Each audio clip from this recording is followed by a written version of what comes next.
Rito na naman ang mainit na balita mula sa mundo ng politika. Umalma na ang mga ilang senador matapos pumutok ang mga isyu ng umano'y katuwalian sa loob mismo ng palasyo. Ayon sa kanila, tila nagiging pugad na ng korupsyon ng administrasyon ni President Kuting ng Norte Jr. Kasabay ng mga aligasyon ng manumalyang kontrata at pondo na hindi umano malinaw ang pinaglalaanan. Mariing kinestyon ng mga senador ang kawalan ng transparency at accountability sa paggamit ng kaban ng bayan. Ilan sa kanila ay nagpahayag na hindi dapat ipagpawalang bahala ang mga ulat na may mga opisyal malapit kay PBBM na sangkot sa mga irregular na transaksyon. Gate pa nila, tungkulin ng Malacanang na magbigay ng malinaw ng paliwanag at hindi magtago sa likod ng mga palusot. Samantala, lumalakas naman ang panawagan mula sa iba't ibang sektor na magkaroon ng mas malawak na imbestigasyon. Ayon sa mga kritiko, kung hindi kikilos ang Senado at Kongreso, manatiling ligaw ang mga Pilipino sa kung saan napupunta ang pera ng bayan. Banta pa ng ilan, posibleng humantong ito sa mas malawak na protesta kung hindi mareresolba ang mga aligasyon.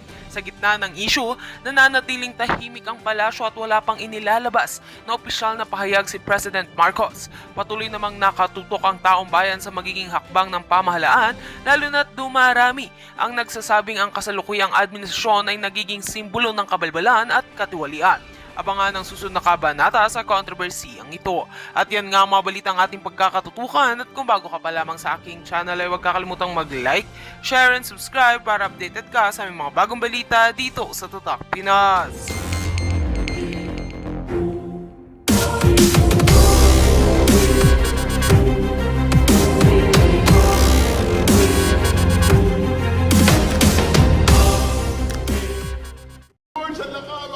Ka na ng habang buhay dahil nagsampa kami sa iyo ng mahigit na 50 milyong counts ng cybercrime dahil sa lahat ng iyong mga ginawang kalokohan noong nakaraang eleksyon. Ang specific crime po na isinampa namin lamang sa kanya ay system interference. Yan po ay nasa ating Cybercrime Prevention Act. Ano po ba ang ibig sabihin ng system interference? Kapag gumamit ka ng software na hindi authorized, kapag gumamit ka ng equipment na hindi authorized, at kapag minanipulate mo yung mga data na hindi authorized. Ano ba yung mga ginawa ni Chairman George at kanyang mga kakampi sa COMELEC noong nag-interfere sila ng ating computer systems nung eleksyon? Number one, ang authorized po ng batas na gamitin sa ating automated counting machine ay yung na-audit. Ang na-audit po yung version 3.4. Ano ang ginamit niya? Version 3.5. Meron bang system interference? Meron po! Yes! Pangalawa, pangalawang system interference ay nung gumamit sila ng intermediary service. Yes! At, kaya idol ko yan, malupit ang bumalagbag yan. Yung mga tinura na yan, itong si Atty. Harold Respia. Yan o, yung mga paulit-ulit na tanong sa social media dito kay Chairman George Garcia. Napapanggang sa ngayon, kung magbigay man sila ng sagot, hindi humalinaw sa sambayan ng Pilipino. Kaya naman, Atty. Harold Respicio, balagbagin mo yan. Yes! Through Data Center 3 nung nag-transmit yung mga automated counting machines papunta sa mga transparency server. Ano po ba ang sabi ng batas? Dapat diretso yung transmission ng election results mula sa bawat automated counting machine papunta sa mga servers ng transparency server. Wala dapat manipulation. Pero inamin mismo ni Chairman George Garcia na nakialam sila sa gitna. Minamanipulate nila lahat ng election results, kinokolit nila at pinapadala nila every 15 minutes. Malinaw na malinaw, umamin na kaagad, napakadali na kaagad ang trabaho ng NBI. Pasok na kaagad sa system interference pagdating sa transmission. Pangatlo po, umamin pa rin siya ng pag-delete ng mga election results, in particular 5 million votes. Inamin niya po yan sa media na after may ipadala yung mga election results na 5 million, di-delete po niya iyon. Pag-amin po ba iyon ng system interference? Opo. Bakit po mahigit 50 million counts ng system interference ang isinampa namin kay Chairman George Garcia laban sa kanya at kasama ng kanyang mga kakampi? Dahil po, sa paggamit ng software, kada shoot mo ng balota ay isang pag-operate po yun ng software. Kaya kapag gumamit ka ng maling software, kada basa ng isang balota, isang instance po yun ng system interference. Ilan po ba ang nakast na balota sa ating bansa nung nakaraang eleksyon? Mahigit na 50 million votes. Kaya Chairman George Garcia, 50 million counts of system interference ang inyong ginawa. Sabi siguro nitong si Atty. Harold Respicio, kasukasuhan niyo ako ha. Kayo lang ba marunong magkaso? Dito mga kababayan, personal na kinasuhan itong si George Garcia. Kaya naman, susubaybayan ho natin itong pangkakaso na to. Itong si,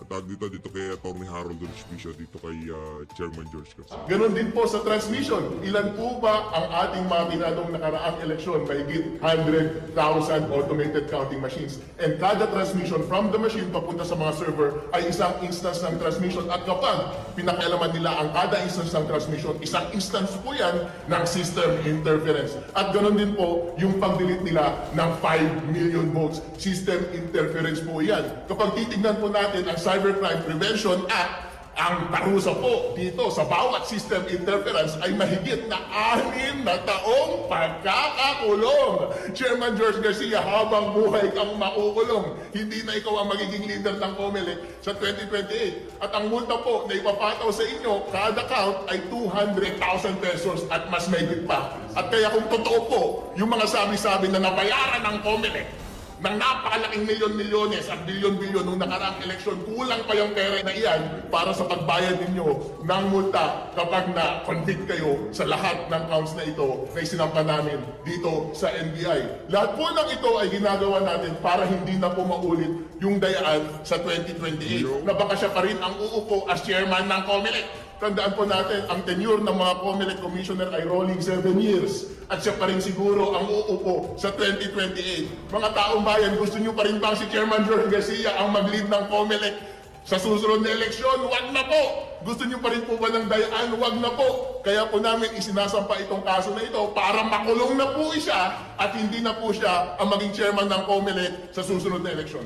Tandaan po natin ang gravamen ng case ng system interference ay basta nag-interfere ka. Hindi na mahalaga na yung pag-interfere mo ay para magkalim ng daya o hindi. Sa totoo lang po, napakadali ng trabaho ng NBI ngayon kasi inamin na lahat ni Chairman George na nag-interfere siya sa software at nag-interfere siya sa equipment sa pamamagitan ng mga intermediary server at pag-delete ng mga data. Kung meron mang dayang ginawa o hindi po yun ang mahalaga. Ang gravamen po ng krimen ay nag-interfere ka, nakialam ka na hindi naman dapat. And that simply merong dahilan para i-prosecute na kaagad criminally itong si Chairman George Garcia at ipakulong na siya habang buhay dahil mahigit na 50 million counts itong kaso na ito. Sa totoo lang po, napakadali ng trabaho ng NBI ngayon dahil lahat ng ebidensya po ay nasa media na inamin lahat ni Chairman George ang lahat ng interference na kanyang ginawa. Kasama namin ang napakaraming pari, mga bishop at napakaraming general. Ibig sabihin, kampi namin ang Panginoong Diyos at ang militar sa ating bansa. Nagkaroon ba ng dayaan noong 2025 election? Yan. Nagkaroon ba ng nakawan ng boto ng sambayanang Pilipino? May mga very disturbing signs. At yun po yung gusto natin malaman sa kaso na sinampa natin ngayon. So, a group of bishops and retired generals and civil society leaders nagsampa po ng complaint dito sa NBI dahil gusto nating malaman ang katotohanan. May tatlong allegations po tayo essentially. Una, kasi yung certified and audited na software program na 3.40 na dapat i-install sa lahat ng automated counting machines in all precincts nationwide, pinalitan nila ng unaudited and uncertified program 3.50. Yun pong una. Pangalawa, nasa batas kasi required na lahat ng election returns galing sa ACMs, counting machines, sa lahat ng presinto nationwide, dapat directly na ipapadala yan sa COMELEC Central Server at sa 5 transparency servers tulad ng PPCRV, Media, NAMFRED at yung dominant political parties. Pero hindi ganyan ang nangyari. Pinadaan nila sa isang intermediary server or system doon sa data center 3. At ito yung unang tumanggap ng proseso at ng consolidate ng election results data bago pinadala sa PPCRV, sa NAMFRED, sa media at 2 dominant political parties. So, gusto nating malaman, nagkaroon ba ng alteration or manipulation o dayaan? So, that's why po, in-invite natin ang itong NBI na pwede bang imbestigahan nito para malaman natin ang katotohanan. So, yun lang po, no? Chairman George Garcia, hindi po lahat ng Pilipino ay bulag at takot at natutulog. Nako. Mahaba po ang kamay ng hustisya. Kung may ginawa po kayong kalokohan, maabot at maabot din po kayo ng kamay ng batas at mapapaisilalim kayo sa batas at justisya ng ating bansa. Yung, kung hindi man ngayon mangyari yan mga kababayan, kung hindi man ho ngayon mangyari yan, darating ho, aabutan at aabutan ka, Chairman George. Itong ginawa mong multo na to, hindi ito kagaya nitong si alias Rene. Diba? Hindi to si alias Rene. Ang ano lang diyan, kumbaga ang naapektuhan talaga diyan si dating Pangulong Rodrigo Duterte. Tatlong pangalan lang literal ang talagang nayari diyan eh. Oh, noong nangyari siya, hinari niya itong tatlong pangalan na to, bumalik siya. Niyari niya yung isang pangalan, si Risa Hontiveros. Ito ho, ibang usapan to. Sagradong boto ng bawat isang Pilipinong pinag-uusapan natin dito, Chairman George Garcia. Kaya kung hindi man ngayon, wala problema. Hindi, makatakas ka dito sa habang buhay na pagkakakulong na to. Okay lang, sige. Pero sa galit na to nitong si Atty. Harold Respicio, naniniwala ako na ika nga hindi ka palulusutin ng isa na to. Hindi ka palulusutin itong si Atty. Harold Respicio. Palakpakan natin sa mga yung effort na yan. Ito kasi, itong mga ganitong klaseng galaw, hindi lang naman yan para mapakulong si George. Hindi lang mapakulong yan si Chairman George Garcia. Ito merong ika nga pupuntahang ibang sanga-sangang usapin. Isa na ho dyan, kailangan naman nating repasuhin ang ating paraan ng pagboto dito sa bansang Pilipinas. Yun ho talagang ating ini-aim dito. Makakulong si George, hindi makakulong si George. Wala naman tayong problema dyan. As long na maisaayos na, magkaroon na tayo ng hybrid election, magkaroon na tayo ng tarahan sa bawat presinto.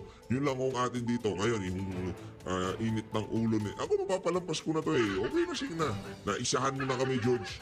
Maraming nag-courtesy call sa'yo. Maraming nagbigay sa'yo ng ikang pampasaya o kiniliti ka nila ng konti nung pinuntahan ka nila sa opisina mo, di ba? Pinasaya ka. Mali natin, kiniliti ka kaya sumaya ka, di ba? Ang atin dito, maripaso, mabago, mapalitan ang paraan ng ating pagboto na kung saan talaga mapuprotektahan ang bawat boto ng sambayan ng Pilipino. Maraming salamat, Atty. Harold Respicio, dahil sa mga galaw mo na yan na pag-uusapan na talagang napakaraming butas ng ating kasalukuyang sistema ng pagboto. Dito ho tayo kay Senator Ping Lacson. Tanggap na ho nila ang pagkatalo. Panoorin mo na ito mga kabayan. Well, may kasabihan tayo, never say die. Pero kung pagka nag-reality check ka, alam mo naman talagang almost impossible to accomplish yung gusto mong ma-accomplish. So, let's be more realistic kasi nagsalita na yung maraming kasama namin, sinabi nila yung inclination nila, and we will respect that, kasi matter of choice yan eh. If you want to join the majority, kasi ang inclination mo is towards a particular candidate to become Senate President, we should respect that. Pero at the end of the day, pag nasa focus kami, nasa lounge kami, magkakaibigan naman kami lahat eh, magkibakbakan sa plenaryo. Pero pag nag-focus kami, magkakasama kami, di-discuss kami professionally. Of course, nagkakaambaan din paminsan-minsan, pero hanggang doon lang yun. Hindi pa naman kami maabot sa tulad sa Parlamento ng Taiwan na nagsusuntukan at nagbabatuan ng silya. Hopefully, huwag naman kami umabot sa ganun. Kasi unsightly. Senator, nawala kayo ng several years din sa Senado. Pagpasok nyo ngayong end of July, ano ba kayo? Dahan-dahang mag-i-scale up o up and running kayo? Dahil dati kasi nakilala kayo na tika-busisi ng budget eh. Yan ba ay unang salbo nyo pagpasok nyo sa Senado end of the month? So anong indications ng inyong conduct dito sa unang mga araw ng pagpasok nyo sa Senado? Up and running. Ngayon pala, pag-aaralan ko na yung 2024, 2025, maski nga yung 2023, pinababalikan ko sa staff eh. Para ma-compare natin yung takbo. Kasi after all, yung atin namang national budget, maraming nakapaloob doon, mga items, hindi naman isang taon lang ini-implement eh. Halimbawa, may nakita na kami doon na pagkalit-lit na barangay ng isang napakalit na bayan. nagkaroon ng allocation na o appropriation na 1.9 billion. Pagkalit-lit na bayan, nagkaroon ng appropriation na almost 10 billion. Hindi ganito. In fairness ha, pagdating kay Ping Lacson, pagdating sa pagpapabida sa budget, number 1 yan. Dito sa pag-upo niya na to ng pagkasenador, babantayan ho natin yung mama na yan. Kasi mahusay yan yung tipong, halimbawa, ganito ganyan, naglaan sila ng ganito, pangalanan nyo. Kasi yung pinapasilip na rin daw niya yung 2023 budget, 2024, etong 2025 budget, pinapasilip na daw ho niya. Yung mga ganon, dapat tanungin namin yun. O ako, kayo mismo, tatanungin ko yun. Kaya bang i-absorb yan? Yung 10 billion ng isang napakaliit na bayan ng tao, may 10,000.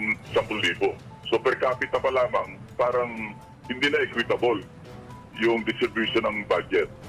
Nako, Senator, related dyan, habol ko lang may rini-file si Senator Cheese na bill niya to mandate all government officials na i-waive yung bank secrecy rights. Susuportahan niyo ba yun? Kasi ilang beses na niya final yun, walang nangyayari. Ako unang nag-file yan, Ami. Well, hindi lumalabas sa committee. Panahon pa namin hindi na lumalabas sa Senator committee. Marrojas noon. Ang version ko, iba doon kay Senator Cheese, Senate President Cheese. Yes. Sa akin, the moment na pumasok ko sa gobyerno, whether you're President of the Republic or the lowest clerk or janitor, basta government employee ka, deal waive na, hindi ka nakalang pumirma ng waiver. I heard yung kay Senator Cheese, kailangang pipirma ka pa ng waiver kapag nagkaroon ng investigation ng ombudsman. Yung sa akin, pagpasok ko sa gobyerno, deal waive na kagad. Anytime, lalo pag nagkaroon ng investigation, wala kang rights under the Bank Secrecy Act. Sinurrender mo na. Kasi sa akin, out and out, gusto ko, mangimi o kaya mag-hesitate yung nasa gobyerno na gumawa ng kapilyuhan dahil anytime pwede buksan yung kanilang bank accounts. Ako yung unang nag-file nung waiver sa Bank Secrecy Act. 2018 I think na-file ko na yan. Pero sir, obviously, hindi kumakagat hindi kumakapit So, Yes. Walang sumotor. Pero ngayon, dahil nga si Senator Cheese, Kung masuportahan kaya. author ko yung Senate President, hopefully, may pasa namin. Yes. forget, tigilan nyo nga yan. Naknanto ko ako, puli maipasa namin. Hindi yan talaga tinatarget nyo, kaya gusto nyo makaupo. Impeachment ni VP Sara. Baka kasama yan sa plano ng mga taga-alyansa noong bago pa man kayo nanalo. Isa yan sa mga ika nga tinatarget nyo, kayo dyan sa mga taga-alyansa kayo.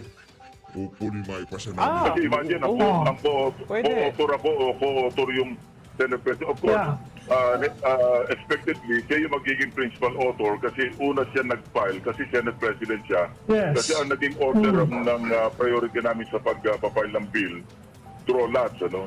But yung mga officers, mauna sila. Ako number 4 ako nung nag-draw lots, ako yung number 4 doon sa mga hindi officers ng Senate. So kung bibilangin natin, kung alisin mo yung, hindi ko sure kung lahat kami nag-draw lots Kung halimbawa ako number 4, yung unang Senate bill ko, Senate bill number 41 yon kasi number 4 ako sa priority. Ang priority ko, yung gusto ko i-streamline yung 4Ps, no? Sinuklob ko lahat yung lahat ng klase ng ayuda na ang nagdi-distribute mismo, nag-implement, mga congressmen at senador, nilagyan ko yun ng parusa. Huwag kang makialam, huwag kang mag-influensya man lang kung sinong bibigyan dahil pwede ka makulong at magkaroon ka ng perpetual disqualification, absolute perpetual disqualification sa pag-hold ng public office. Tapos yung pangalaw ko, sa priority ko, yung transparency ng bicameral conference ng national budget, people's participation in the national budget process. Kasi ito yung lagi... Totoy bibo na naman si Lacson. People's participation, kabalbalan niya.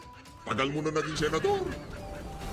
Anak ng toko yan ang people's participation. Kabalbalan mo yan, manwala kayo sa akin. Sinabi na ni Senator Rodante Marcoleta, anong gagawin ng taong bayan? Pagka mayroong pinagsisingit si Speaker, o yung mga tauhan ni Speaker, anong gagawin ng taong bayan? People, manunood kami? Pwede ba kami mag-object? meron bang bigat ang aming mga boses diyan sa people's participation na yan? Pirma nyo lang naman ang importante diyan sa mga dokumento diyan. Tama si Senator Dante Marcoleta. Ano people's participation? Paano kami mag-o-object? Buisit na yan. Kailangan ka kasi laging bulungan ng bulungan sa BICAM. Bulungan. Kaya nagkakaloko-loko yung ating budget. Itong pinakakups na ano, bida-bida talaga. Tagal mo ng senador. Langya ka, oo. Tagal mo ng senador. Hanggang ngayon, ganyan ka pa rin. Manggel. So yun ang aking, naipal ko na rin to, matagal na. Paulit-ulit ko pinapile ito, pero hindi rin tumatalab. So ngayon, Hindi yun kung hindi pa nagsalita itong si Atty. Vic, itong si Atty. Congressman Ungap, hindi malalaman yung bingsi na baykam na yan. Matagal na to. Ba't hindi ka nag-ingay? Ba't hindi ka nag-ingay kagaya ni Vic Rodriguez at nitong si Ungap? Yan ang problema sa'yo. Pagka mainit na naiintindihan ng tao, sasalukin mo, i-uppercut mo, parang ikaw ang bida-bida na naman. Yan, kaya ako galit dyan sa dalawa na hindi naman galit. Kaya ako hindi bumibenta sa akin ang gimmick ng dalawang unggoy na to. Dahil pagka naging mainit sa media, kagaya ng Baykam. Sino nagpainit sa isyo ng Baykam? Aber, kayong dalawang hindi kayo. Mga Duterte candidates ng panahon ng kampanya. At mapahanggang sa kayong mga panahon na to, sila pa rin ang tumataguyod dyan sa issue na yan. Brad, pumuti na lang pati burnik mo dyan sa Senado. Hindi na painit. Hindi lang naman siguro isang Baykam ang dumaan sa palad nyo bilang isang senador sa mga nakalipas na panahon. Walang yan. Panahon ni Tatay Digong, 6 na taon kang naging senador. Tama mali. Ni isang beses ba nagsalita ka sa Baykam? Kung hindi pa pag-uusapan ni Unga, ba't nitong si Vic Rodriguez, wala, tahimik kayo. Tagal ko nang itinal niya. Ba't di ka mag-ingay?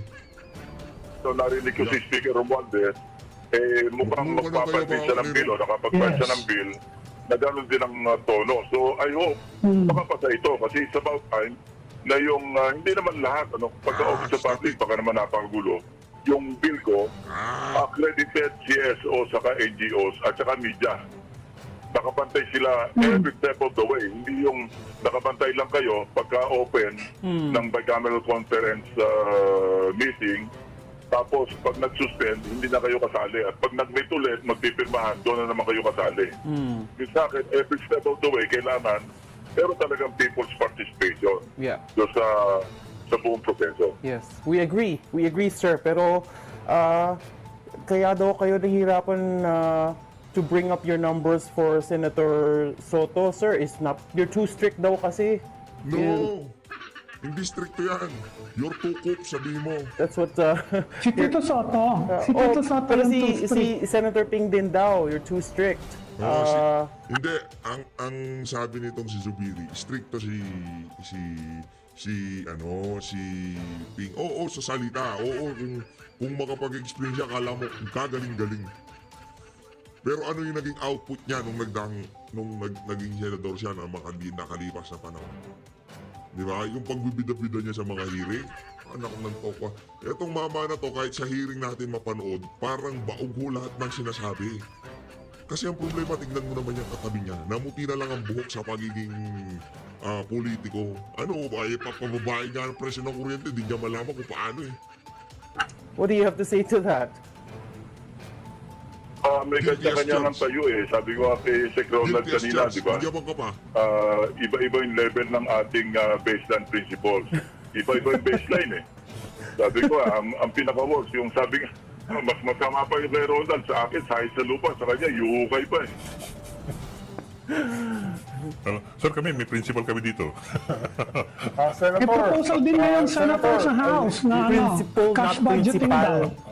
Senator, ibig sabihin lang, whether you're in the minority or the majority, you will, by all indications, continue to become, to be a fiscalizer, like yung inyong role before. A fiscalizer, especially do sa budget, especially sa resources That ng is correct. budget. That is correct. Kasi nung nasa majority ako, vice chairman pa ako ng Finance Committee. Nag-sponsor ako ng budget ng Defense, CHR, at saka mga ibang agencies. And yet, nagpipiskalize ako sa budget. Nag-interpellate ako sa floor, nag-interpellate ako sa committee hearings, at nagpipiskalize talaga. Ang dami ko nasisave. Nagulat niya ako na nagkuwenta lahat yung staff ko for the past 18 years. 300 billion. Saan napunta yung 300 billion mo? Ang dami mong nasisip. Alam mo na, lahat ng nasave mo, ilinagay mo doon sa New Senate Building. Palakpakan nun natin! Si Ping Lacson. Kayo naman, nagsisave nga naman kayo naman, oh. Yung naisalba dahil na-correct. No? Sama-sama na yung pinatanggal ko yung ilang tulong-dunong na mga ang nag-identify, mga legislators. Sabi ko, lagi ko, simple lang ang aking panuntunan, Ronald, eh. Kasi kami, hindi kami pwedeng mag-implement. Bakit kami mag-implement ng pinasa namin batas? Hanggang legislation na kami.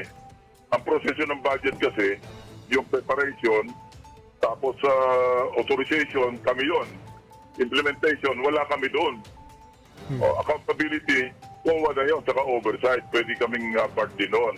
Pero pagdating sa budget, hanggang doon na kami sa authorization, saka sa oversight. Pag implementation, huwag kaming mag-distribute ng AKAP, huwag kaming mag-distribute ng MAIP, huwag kaming mag-distribute ng pang-scholar. Hindi namin trabaho yun. Ganun kasimple yung aking pananaw eh. Para maging simple yung takbo ng gobyerno. O sinong namimigay? Sino gumagawa nun? Pati mo mabanggit. Sino namimigay pagka-distribution ng AKAP, MAIP, TUPAD? O sino namimigay? Pangalanan mo kung talagang maangas ka. Pangalanan mo kung talagang matapang ka. Anak ng tao, hindi yung parinig ka na naman eh. Bagay nga talaga kayo magsama-sama. Kayo dyan sa administrasyon, wala kang ginawa kundi magparinig. Pangalanan mo eh, si Tamba, mga aso ni Tamba, mga pumirma sa impeachment ni Bibi Sara, sila ang namimigay ng mga AKAP, TUPAD at lahat ng binabanggit mo na yan, Lacson. No? Yan. Kanya-kanya tayong papel sa buhay. Eh pagka si congressman, si senator, nakialam na sa pagdidistribute ng mga ayuda, hindi na maganda ang takbo. Pangalanan mo nga, visit na yan eh, bida-bida ka, hindi mo na pangalanan. Tamba, lahat ng pumirma sa impeachment at lahat ng aso ni Tamba. Oh. Sila yung namimigay. Brad, di mo alam. O alam mo na ngayon. Sabi niyo, Senator, kanina sa mga staff niyo, o at least yung papasok niyo mga staff, pinapaaral niyo na yung 2023, 2024, 2025 budget. Pwede niyo ba kami bigyan ng kaunting pasilip kung ano yung mga nahanap niyo? Ano yung nakita niyo? Kahit konti lang. Tulad na sinabi ko kanina. Naku, itong si Ronald Llamas na kinakagat niya na yung administrasyon na ano niya eh, di ba? Mahal na mahal niya ang administrasyon ni Marcos Jr. Eh dahil patapos na. Ano na nga, ika nga, lame duck. Si Llamas umihiri na tsaka binibira si Risa Contiveros eh.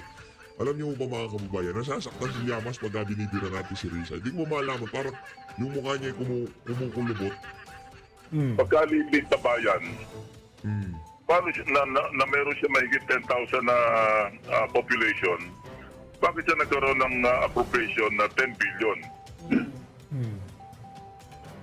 Pagkalibig na barangay, na mas konti ang population, bakit siya nagkaroon ng appropriation ng 1.9 billion? Hindi ba mali yun? O yun, tatanungin ko, ipapaklarify, 2025 ito, budget. Kaplarify ko, ano nangyari doon sa 10 billion na inappropriate doon sa isang maliit na bayan. So, tinig namin yun, nung nakita namin, may riverbank. Pero taga, isang munisipyo lang ba yung sakop ng riverbank? Bakit yung ibang munisipyo na katabi na nagkasama rin riverbank? Kasi flood control eh. Anong bayan yan, sir? Hindi na, saka na lang. Kung paano niyang hindi mapangalanan yung mga nagbibigay ng tupad at AX kung ano-ano pang kabalbalan, ganyan din ho yan. May time pa ba tayo? Baka lang nasa ano din yan. Baka kay Alice Go yan. Isisimplify May time pa ba? ko na lang yung simplify ko lang yung ating situation, ano? Senator, Ito yung Senator, reality natin. Okay. Nag-i-spend tayo ng 16 billion pesos a day. Nag-earn tayo ng 12 billion pesos a day. So, ibig sabihin, kailangan mangutang tayo ng 4 billion pesos a day. Ganun kasimple. Correct. Pag hindi natin pinatino ang national budget ng paggamit, baka nakalabasan yan after 1 year, 2 years. Ang inuutang natin, 6 billion a day. After 5 years, ang inuutang natin, 10 billion a day. Saan tayo pupulutin? Eh, ang investment naman natin, okay lang mangutang, walang problema. Pero dapat invest natin na mayroong return on investment. Meaning, mag-inta tayo, magkakatakot-takot na layers tayo ng highway tulad sa ibang bansa na hindi nagkaka-traffic yung EDSA na sabi ng DBP o ADB, nawawalan tayo ng 2.5 billion. TV. Gawa tayong highway, ganito ganyan. Sa salita, magagaling yung mga yan. Sabihin ko sa inyo mga kababayan. Kung walang political will ng isang presidente, kahit na ano sabihin na senador, hindi mangyayari yan. Maniwala ko kayo sa akin. Maniwala kayo sa akin. Napanood ko na yan. Napanood ko na lahat na sinasabi ni Ping Lacson. Halimbawa, okay, mapagpalagay na natin, magaling ka, mahusay ka, Lacson. Pero kung sabaw-sabaw ang presidente, loko-loko, hindi mangyayari ang kabalbalan mo na yan. Sino magiging natin presidente? Si Soto? Naku, kuryente nga, di niya malaman kung paano pabababain. Paano pa natin ibibigay sa kanya presidente? Kung presidente kailangan natin, merong political will, Duterte yan. Hindi o Lacson, hindi o Soto. Yan sinisigurado natin. Kahit ano pang kayabangan sabihin ng mga senador na yan, kahit si Senator, Bato, tawag dito, Senator Bongo, yung mga yan kasi, bago umalis si Tatay Dig, establish na yung mga proyekto na ika nga talagang flagship sa kanila, ika nga, di ba, yung malasakit, nandiyan yung infrastructure ayos na, gumagana na, kaya talaga naaalala nila yung nagdaang administrasyon dyan sa mga programa niyan. Pero ngayon, gagawa tayo, kagaya ito sinasabi ni Lacson, gagawa tayo maraming highway para ma-decongest natin yung EDSA, kabalbalan, hindi mangyayari yan, maniwala ko kayo sa akin, 10,000%, may korupsyon, wala akong magagalaw si Lacson dyan. Yung sinasabi niyang baykam, di totoo yan, kabalbalan yan. Maniwala ko kayo kay PH Update. Kung hindi pa nag-ingay si Ungab at si Vic Rodriguez, hindi mo pag-uusapan yung issue na yan. Ngayong mainit na, naiintindihan na dahil senador ka, bigla kang sasawsaw sa issue. Loko-loko. Million pesos daily Yes. gawa ng traffic sa EDSA. This was several years ago. Hindi ko alam Brad, kung stop magkano yung losses natin Brad, in stop it. business opportunity, in all opportunities lost because of the traffic. Ito, baka sabihin, PH, ba't galit na galit ka kay Lacson? Hindi ako galit kay Lacson. I'm just stating the facts. Base ito sa napanood ko sa kanya sa mga nakalipas na panahon. Ito ang track record ni Lacson. Hindi ko sinisiraan. Ang niya talaga, ang matatatak sa kaisipan niya na ginawa ng mamanayan, sa kabila ng napakaraming nagugutom, ang naisip niya magpagawa ng bagong Senate building. Sa kanya yun. Hindi yung Malasakit Center o kung ano pa man. New Senate building. Sa kanya yun. Kung ganyan takbo natin, ang investment natin sa ayuda na walang return on investment except yung human capital na hindi lang totoo kasi bakit yung tumatanggap ng akap, bakit bumababa sa kotse? Pwede pa bang yan Senator, you've always stood Pwede pa bang against change Fort Barrel. But actually, yung news today, Senator, was yung unprogrammed appropriations for next year is being slashed by more than 30%. Yeah. We're down to DBM yan. 245 billion pesos, up from 363 billion pesos. Yan yung pinapropose ng DBM. Malaki pa rin. And malaki pa rin, pero what does that say about this year's budget, right?